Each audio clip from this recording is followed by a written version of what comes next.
So hi everyone, this is Aishwarya here. I see a few participants in this session. So thank you for taking it to join this session of Women and Wildlife. And we have our speaker Anushka here in the session.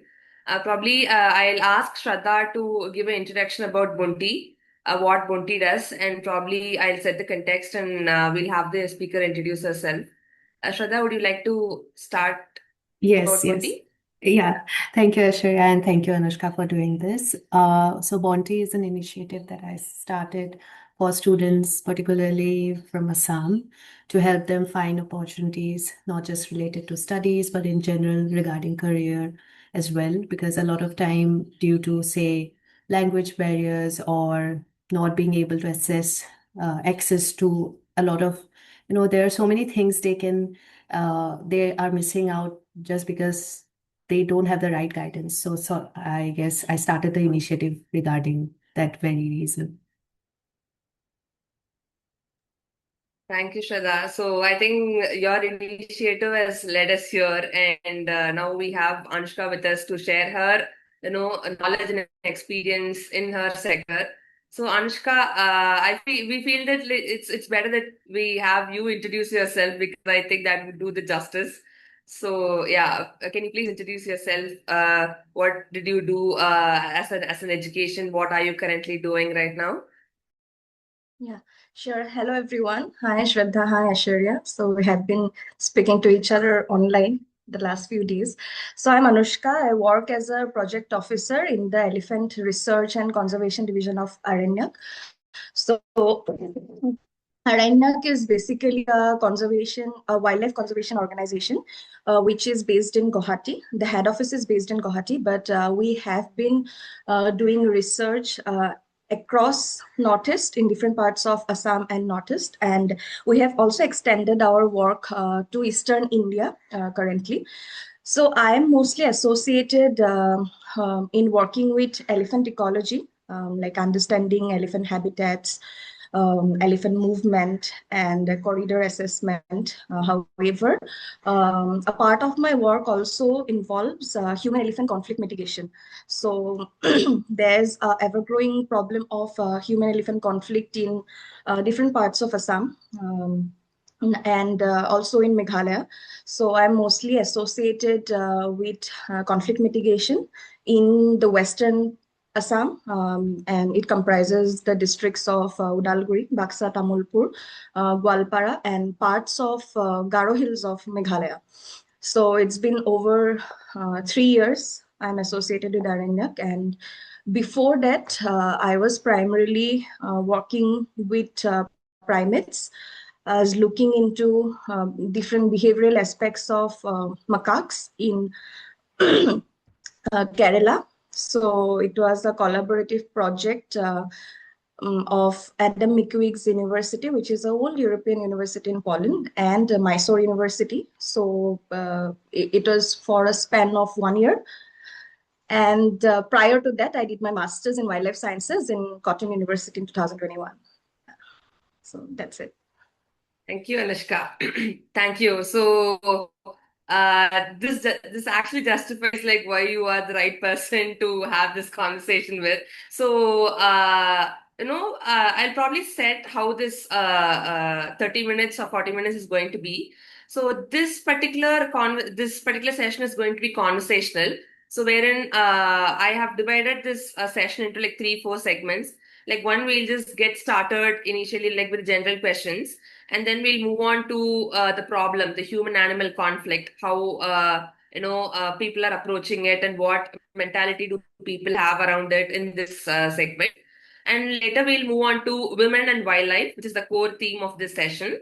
And finally we'll look at the system and the bigger picture, and we'll conclude. And we do have participants questions was put in the Google form, so I have taken those as well. And meanwhile, I ask participants to put their questions in the chat box when Anushka is speaking. So we'll address it towards the end after we, have the conversation. So this is how we are planning to have the session today. So this particular topic personally interested me because if you see, like I come from a village. Right now, I'm in my hometown. So if you see this human-animal conflict, especially like the place where I am near is almost near to the Western Ghats. You can see a lot of elephants coming here, and we see a lot of newses, and we see a lot of fields being protected and it's being electrocuted and all. So though people say that it's for the safety, like we have our blood and sweat invested in raising crops. It's not fair for an animal to come and just destroy it, right? So people have that aspect as well, but there's also another aspect where the animal is also being involved in this. So that is one of the reason which personally I felt connected to this topic though. And usually people, when we talk about wildlife conversation, we think about forest, animals, and even maybe documentaries. That's the first thing which comes into people's mind. But we rarely think about the people who are in the edge of the forest, like who are dealing with these people, right? With this, wildlife. And even in that, we speak very less about women in this sector. How women bring in more, difference in this sector.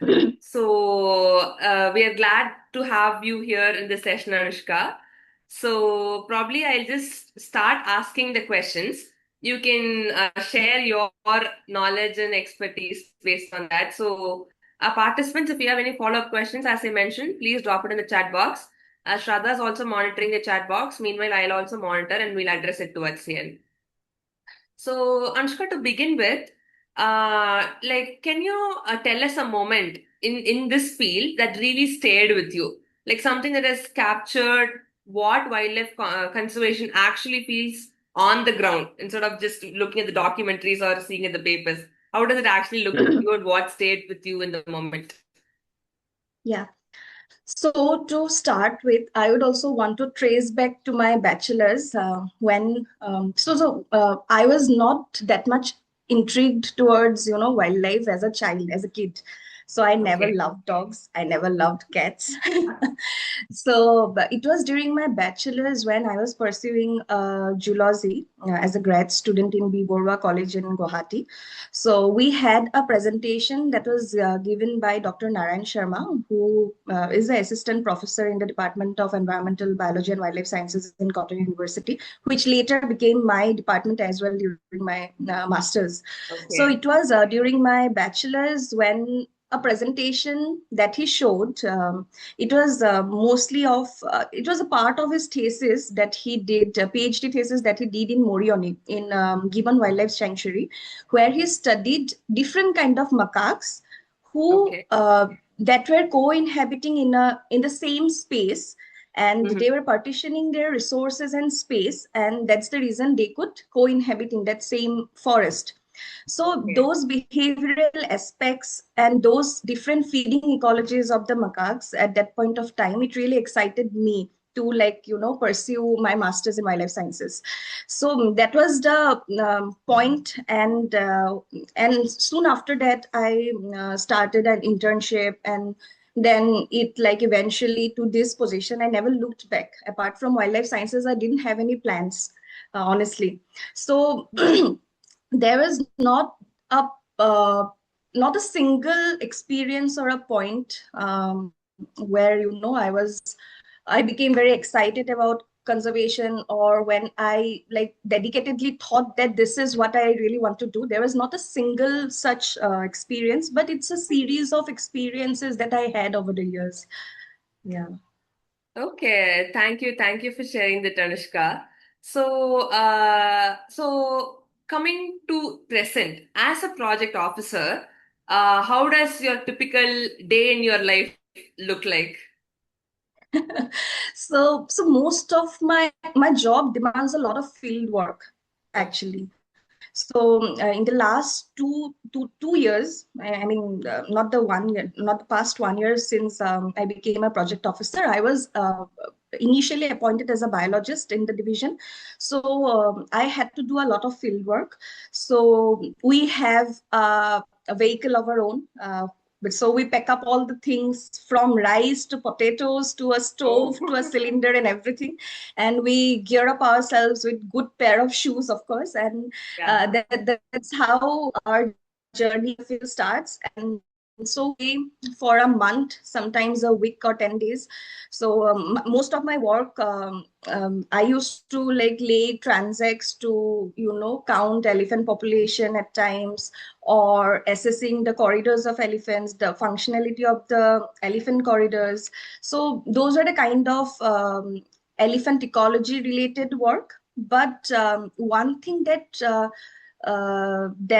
became an integral part of this whole journey was the inclusion of the human dimension, because this region, be it in Garo Hills or the western part of Assam, where we see a lot of conflict. So, as an ecologist, though my primary concern was elephants at one point of time, it's suddenly shifted to a more nuanced and more holistic, conservation approach, where I started understanding the interactions that elephants had with people, and people had, and the perspective that different people had with elephants.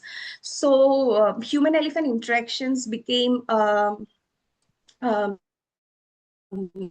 part of my study. Okay. So across different regions in Gwalpara, there are different tribes. If you go to Baksa, Tamulpur, there are different tribes. So these are hugely a tribal belt, largely a tribal belt, where different kind of ethnic tribes of Assam, indigenous tribes inhabit. So their perspectives are also very different. So where there are tea gardens in certain spaces. So the tea tribes had a different perspective towards elephants, and the Okay. Boro communities had a different perspective. So though these were not primary part of my work, but these are the things that had my observations over the years. I mean, that is actually so interesting to hear. So I was actually visualizing when you were telling that you have to go for a field trip and you field work and you're packing like literally everything with you to the day-to-day essentials, and like you have to, go there, be there, stay, and do your work, right? So I Yeah. like when you were mentioning the work you were doing, I saw, an intersection of ecologists, sociologists, anthropologists, everything coming together. So since this human aspect also being involved in this, not just the nature and wildlife, you also have to True. think about how humans think, and how they react. And you were also mentioning how different tribes were also having different kinds of opinions about it. So would you like to share one or two experiences, or the perspectives which the different types of humans there have? So yeah, so what happens in Assam is that there are different forest divisions. So Okay. so there is always a notion of the people of the villagers there that the elephants, they belong to the forest department. So Okay. elephants are the forest department's property. So, and the forest divisions too, they think that whenever they can chase out the elephants from their jurisdiction, then their work is done. So those kind of gaps, or those kind of lacking in the multi-stakeholder engagement or awareness among the people, awareness among different kind of people, is what drives conflict more, because there are a lot of illegal electrocution problem as well in Correct. Assam. Yeah, I So, would agree. yeah. Even personally, I've seen in my experience as well. Yeah, I would agree to it. Yeah. So those are like lack of awareness, I would say, and there is a big, large gap between the forest department and the villagers. So that is where the role of NGO comes in. So we become the middle ground, where we have to bridge that gap between the forest department and the local communities. So yeah, those experiences over the years has not many years. I mean, the last 3 years that I have worked in these landscapes, understood that there is a need of multi-stakeholder engagement where not just the forest department plays their role, but the local communities have a very significant role in, conflict mitigation. And along with the local communities, the tea garden managers, because there are a lot of pockets of tea gardens in this part. So the Oh. tea garden managers, the electricity department, all the line departments, the administrative department, the DC, the SP, the police, everyone has a role to play in like mitigating such a huge problem, because it is Mhm. multifaceted. It's not just the villagers and the elephants, but there are Correct, so correct. many things uh, that drives the conflict. It's the Uh-huh. infrastructural development, it is the unchecked unplanned governmental the infrastructural developments that are coming up. The tea gardens are a problem. Mhm. The yeah So the settlements are a problem, the encroachment is a problem. So there are huge issue of encroachment in Assam in different there are two national parks, Signajala National Park, which was newly inaugurated, I think, last year, and yet it is not official notification, just a preliminary notification has come up. It's in Chirang district, and another is Raimana National Park, which was also newly notified in the last 2 to 3 years. So we have seen the forest fringes has this for the forest fringes of these national parks have seen a lot of encroachment in the last 2 3 years. Okay. So those though that problem of encroachment is not just the forest department's duty, but also the administration has a bigger role to play in it. So Uh-huh.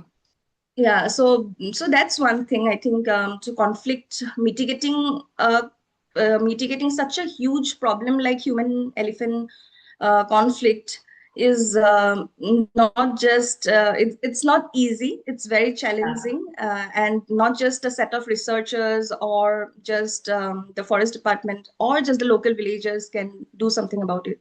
So there are so many Yeah. people who needs to come forward.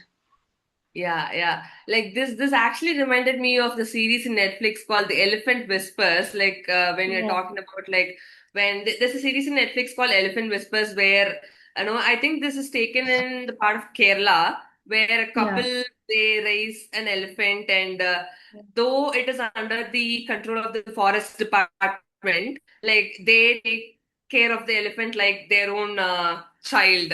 So of yeah, course, as you mentioned, there are like a lot of stakeholders who comes into this picture. I think that is an important area which one should have when they are planning to come into this sector. It's not just field visit or they just come here and research and go. They should also be able to talk to people, understand them, and be able to communicate and go along with multiple different people in order to be in this field, if I'm not wrong. Yes, Anushka? yeah.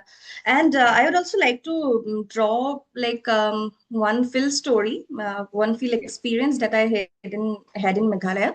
So there is a tribe called Garo tribe in the Garo Hills part of Meghalaya. So Mhm. so there was one experience where we were there doing our field survey as usual, and we met a lady, and she said us that once she was injured by an elephant while she was in the paddy field. She was walking in the paddy field, and a loner male elephant, Okay. it chased her, and she fell down and she was badly injured.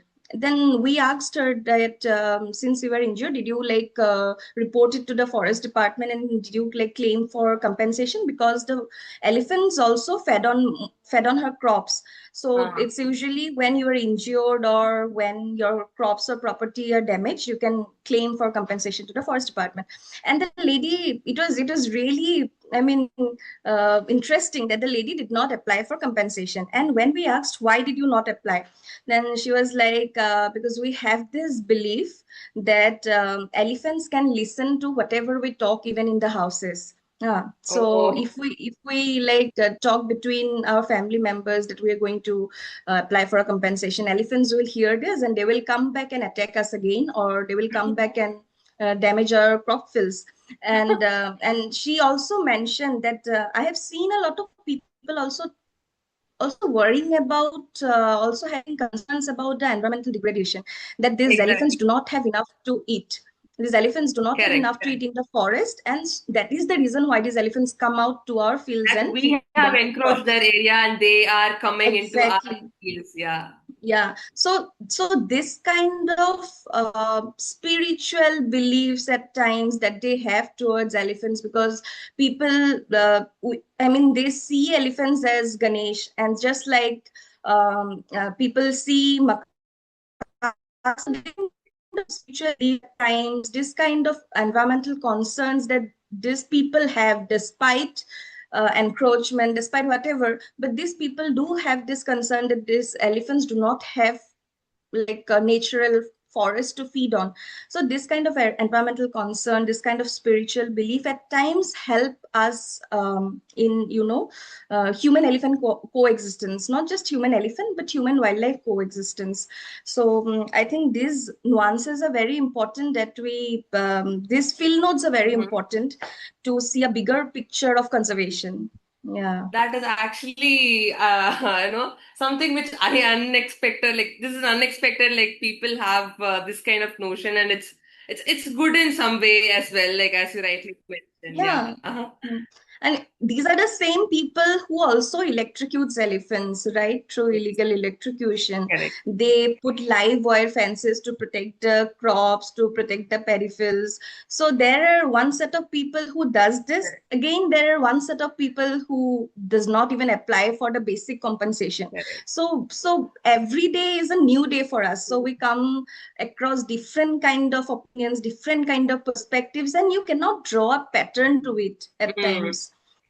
So Yeah, you need to be assertive all the time, or as well as empathize with them in order to, and as well you have to do your duty as well, right? So there is like a exactly. fine line you have to draw between all the different people in order to execute your day-to-day lives better. So that is True. one of the takeaways I would say for the participants, that you should be able to clearly draw a fine line and know when to act, where to act and when to act. So yeah, Exactly. that's an interesting experience. Thanks for sharing that, Anushka.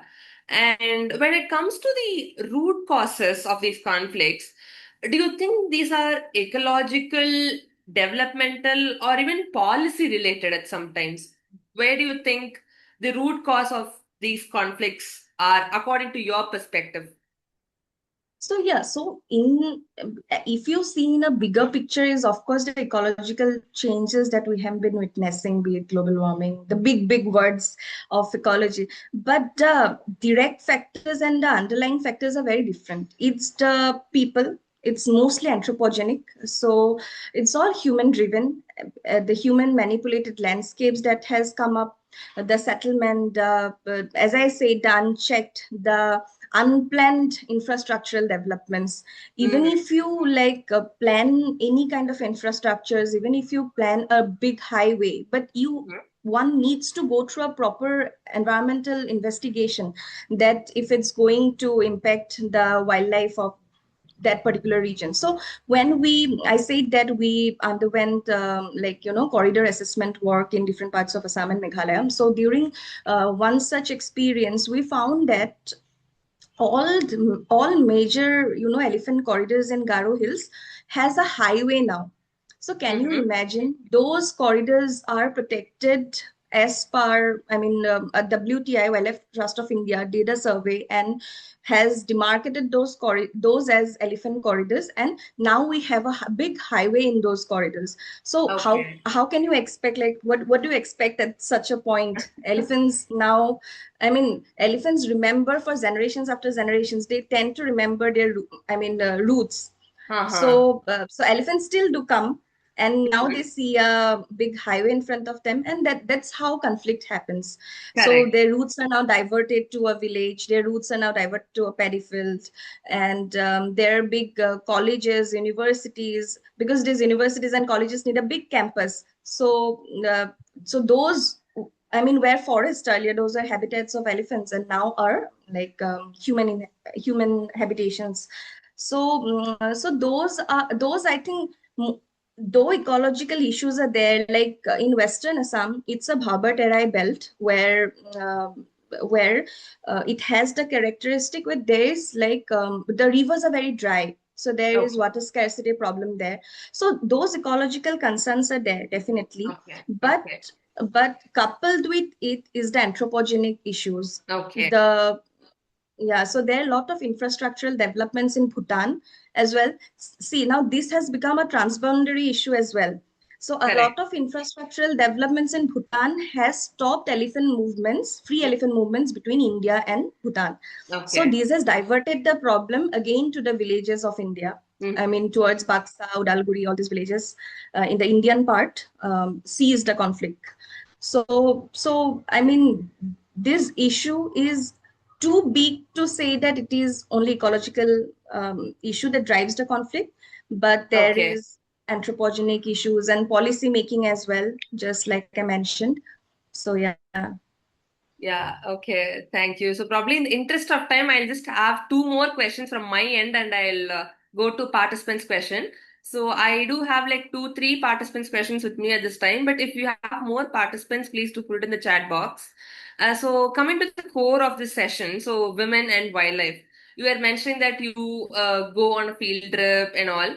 So do you think as a woman, you need more, in terms of like, do you feel this is like a very male dominated sector, like where it's only focusing or it's only biased towards them, even when you go for a field trip, there's not adequate facilities for women in order to stay there and do things. Do you think as such, or do you think there are enough opportunities and amenities which women can, utilize while they are in their field trip?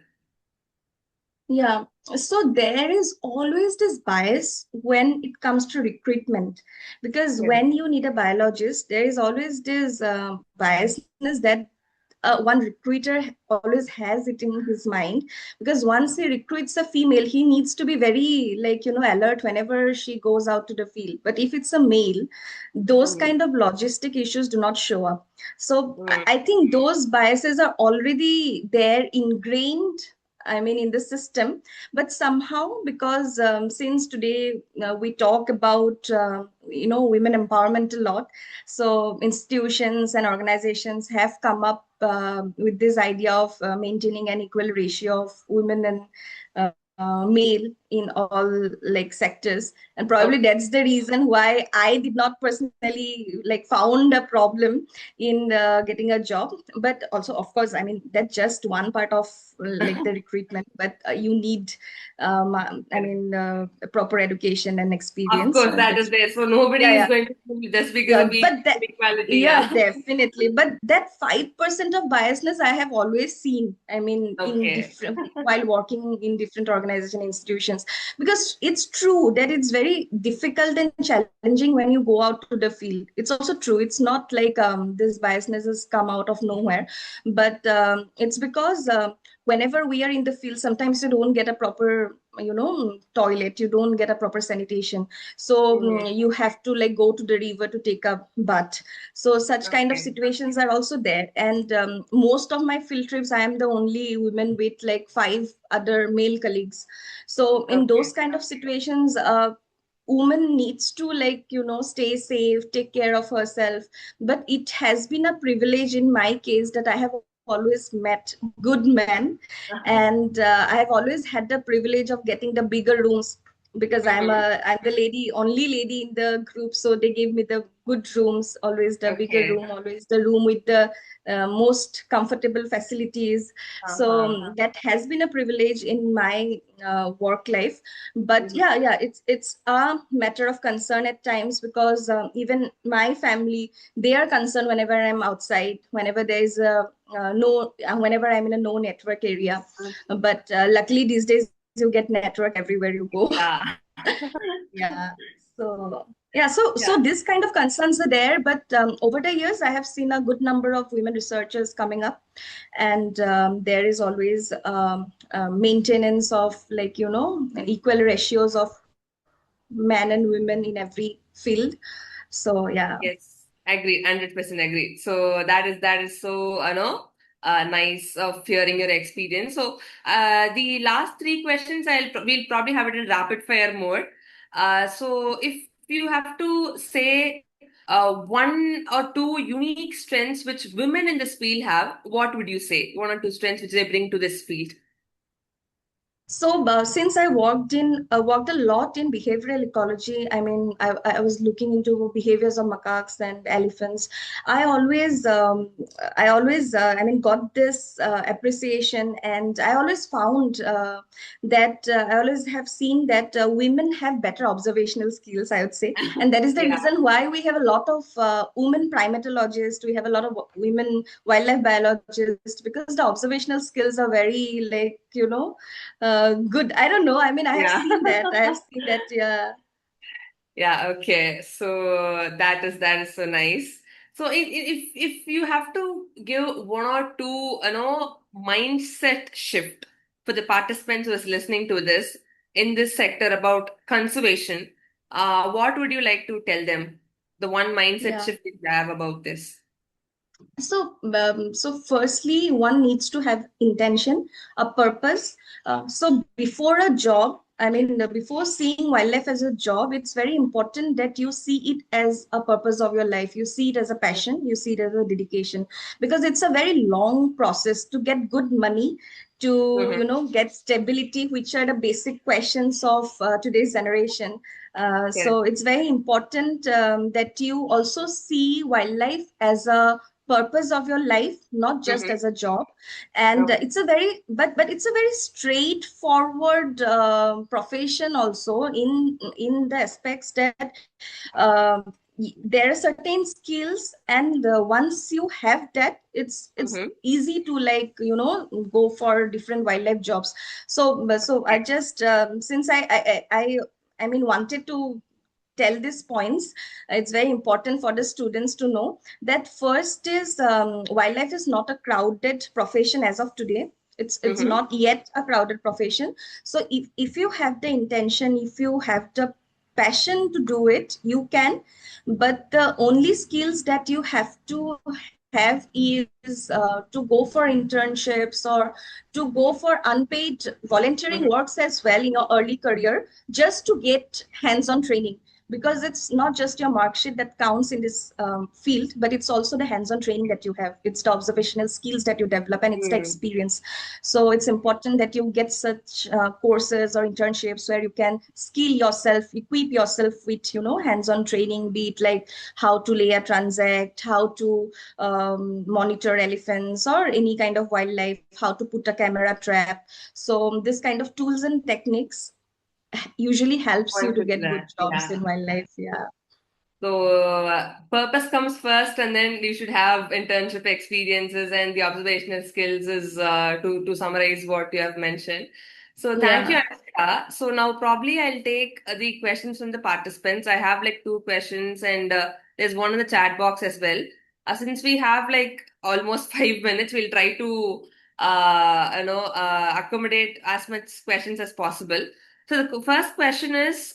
Why are people blocking the corridors of elephant by constructing house, factory, or plantation? I'll probably read two, three questions. If you wanted to mix, you can club and answer those questions. You can do. So the Yeah, first sure. question is, as I mentioned, like why are people blocking the corridors of elephant by constructing house, factory, or plantation? The second one is there are more elephant researchers than elephants, and what does the future hold for elephants? Okay. So yeah, it might hold true for other parts of India, be it South India, but in Northeast India, we still have a few number of researchers, I would say, because as I said, that this is a very multidisciplinary. This has become a very multidisciplinary subject. You need Mhm. anthropologist, you need a social scientist, you need ecologist, because being an ecologist, sometimes I find it very difficult to, understand. Do qualitative analysis, or do a participatory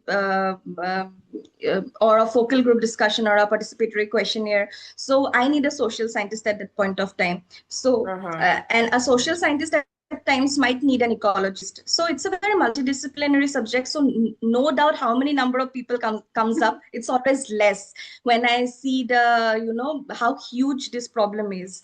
And the first question that you put up was why do people Block the corridors of block the elephants. corridors? Yeah. Yeah, because it's lack of awareness, I would say, because no matter how many NGOs have come up, no matter how much awareness programs you give, it's always less to the to the population that we witness today, human population, how it's exploding day by day. So I think it's awareness that's required, and yeah, and the environmental concern that people naturally needs to have, which I don't know why people lack today. Yeah, and probably we can conclude it, right, Shraddha? So if there's any further questions, we can take it up later, right? Yeah, Yeah, I we think can the do that. question is here in case Anushka is like available, like she Yeah, can yeah. answer Yeah. it right away. I have sent it in the chat box if you It's in can the chat see. box. Yeah, probably I'll read it for you, Anushka. Yeah, surely. Posted the question is also here, Suresh. I completed my master's in zoology in 2025 with specialization in animal ecology and wildlife biology. Currently preparing for CSIR NET. Developed a love for field during my postgrad and really wanted to pursue the same. But at the moment, I really don't see any other way than writing the aforementioned exam or appearing in the UPSC IFOS, which isn't an option for me due to personal reasons. To enter the field at a post that's sufficiently well paying is in today's time. Passion's great, but of course, it's not possible for everyone to pursue their passions while even temporarily offering finances a backseat. I know this sounds really mundane when the topic of discussion is wildlife and its conversation, which I think is almost a spiritual topic. But still, could you convey any way to get into the field of wildlife ecology and conservation into a post that's well paying as and also allows impact creation? Apart from aforementioned exam, would be grateful to have an answer. So I think he has mentioned the set of exams and he has some his own challenges in it. So he's asking, is there any way to get into this field which is also financially possible and also not going through the exams? Yeah, so that's usually the problem most of our students in Assam have. So firstly, I would say that if I think he has a master's in wildlife biology and ecology. Correct. Yeah. He has So master's, yeah. yeah. So having a master's in wildlife biology in itself is a great foundation because you already know the theories by now. So the next step could be for me, it was I got added into different mailing lists. So there is this online platform called Yeti, Young Ecologist Talk and Interaction. So I got this online advertisement of this Kerala job that I was telling you about. So this advertisement itself, it came up through Yeti. So even my Aaranyak job, so the advertisement of Aaranyak job too came through Yeti. So I added myself in that mailing list, and I got the jobs. So I would say that there are different networks, there are different collaborators, there are different organizations. Even Aaranyak, it gives paid and both paid and unpaid internships throughout the year. So since I think what's his name? Saurish, like the participant, Yeah, right? Yeah. yeah. So since he just completed his master's in 2025, in wildlife, you need at least a year or year and a half or at least 6 months of field experience. That's the phase where you might not get paid, definitely, because you need to have a hands-on training, just like I said. You need to have the field experience to finally get a job, because most of the positions, most of the openings, I mean job openings, they require experiences, because you have to go to the field, you have to carry out study, right? So I think taking up an internship even without getting paid for at least 6 months can do the like job, can prepare you to get further jobs. So but it's true that it's not very well paid. I mean, for the initial 1 to 2 years in wildlife, you might find difficulty in getting a good amount of money, but eventually it's good money. I would say that it's good money eventually when you get more experiences and there are a lot of individual grants as well. There is Rufford, there is Conservation Leadership Program, CLP. There is INLEX Ravi Shankaran Award that is given throughout the year in India. So even individually, you can apply for such grants. You have a good proposal. If you have Mm-hmm. a good study design, you can apply for such individual grants as well. And if you, go for internships, you can apply for jobs as well. So yeah, that's what it's an exhausting process, I would say, but it's rewarding if you are dedicated and if you keep continuing and if you keep grinding, because it's not a lot of money, that's true, Mm-hmm. but one needs to like the job as well to be resilient and stay in this field for a long time. Yeah. I mean, thank you, Anushka. I think Pramod has also shared the link which you were talking about, meetyeti.net. Yeah. Pramod has So shared. Thank you, yeah, Pramod. that's the link. You can add yourself to this, online platform, and you get advertisement of all ecological, jobs and internships, everything here. So yeah. Okay. That's great. And I think Bunty could also add value here. Shraddha continuously shares a lot of opportunities like this, the one which you mentioned in lakhs, and a lot of other funding opportunities. So yeah, though it's a weekday, you have taken some time for us to join, and all the participants as well. Though it's a weekday, thank you for joining. And we really value your time, Anushka, and we really had a good session. So Yeah, even here as well. I really like the intention that you and Shraddha started with. I hope that you guys can carry forward, Bonti, and my best wishes. And I would also like request you both to take up the questions. I think there are a few more questions there in the chat box. You can record it down and give it to me. I'll send a reply by today evening or tomorrow morning, and then you can probably share it with the participants. I think Yeah, internet I is unstable. Ashada, can you please? Yeah. yeah. So I can see the question, so I'll do that, Anushka. Thank you for Yeah. doing that. So we will wrap this session. Thank you again, Anushka. This conversation was definitely Thank you. incredibly helpful for everyone listening today. And I hope so. Aishwarya, yeah, I'm sure it is. And Aishwarya, of course, thank you for moderating this session so wonderfully. So Aishwarya is a mentor for this initiative, Bonti, and she has been guiding one of our mentees voluntarily. So which obviously is Okay, a great thing to do. And anyone who is that's interested, really nice. yeah, thank you. So anyone who is interested in a mentorship, you can connect with us. And yeah, thank you everyone for listening, and thank you, Anushka, again. Thank you.